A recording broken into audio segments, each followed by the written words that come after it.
Now let's look at how to calculate the mean and standard deviation if we have a binomial distribution. The nice thing, the wonderful thing about the binomial is the calculations for the mean and standard deviation are much simpler than they are for a probability distribution that is not a binomial. So a couple of important notation things that we're going to need throughout the binomial information. A lowercase p indicates the probability of success. N indicates the number of trials, the number of times you are flipping the coin or rolling the die, or the number of people you're looking at. And X is the number of successes that you have. So the mean of a binomial distribution is found by taking the number of trials times the probability of success. That's it. That's all you got to do to find the mean of a binomial. The standard deviation of a binomial, sigma, is the square root of the number of trials times p times 1 minus p, the complement of the probability of success. You might also see 1 minus p written as the probability of failure, since there are only two outcomes. If you don't have a success, you have a failure. So the complement of the probability of success is the probability of failure. So let's look at an example. If a seed is planted, it has a 60% chance of growing into a healthy plant. You plant 10 seeds, keep them under the same conditions, and record the number of healthy plants that grow. So we're going to find the mean and the standard deviation for this distribution. So if I'm looking at this problem, I have a probability of success, and that's the same for every seed. So it's the same for each plant. My plants are independent of one another because I'm keeping them under the same conditions.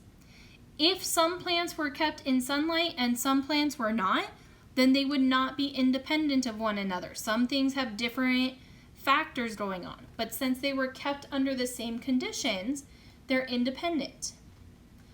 We're looking at 10 seeds, and we're recording the number of healthy plants that grow. So find the mean of this distribution. So for the mean, I need to know N and I need to know P. So N is the number of trials, or in this case, the number of seeds that I plant. So I'm planting 10 seeds. P is the probability of success. A success is that the seed grows into a healthy plant. There is a 60% chance that it grows into a healthy plant. So P is 60%, but we can't do math with percentages, so we need to turn that into the decimal equivalent, which is 0.6. So the mean number of healthy plants that will grow is 10 times 0.6, which is 6. If you plant 10 of these seeds, you can expect to have an average of 6 healthy plants grow. So then we'll look at the standard deviation.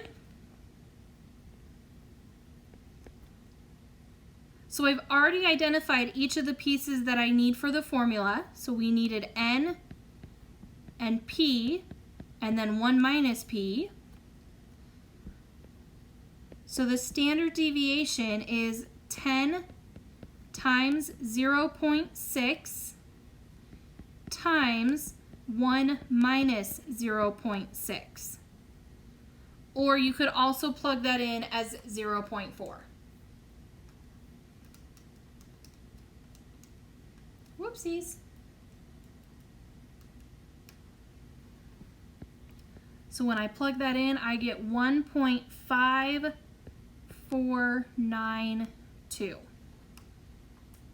So we have a standard deviation of 1.5492 and a mean of 6 healthy plants. And that is the calculation for mean and standard deviation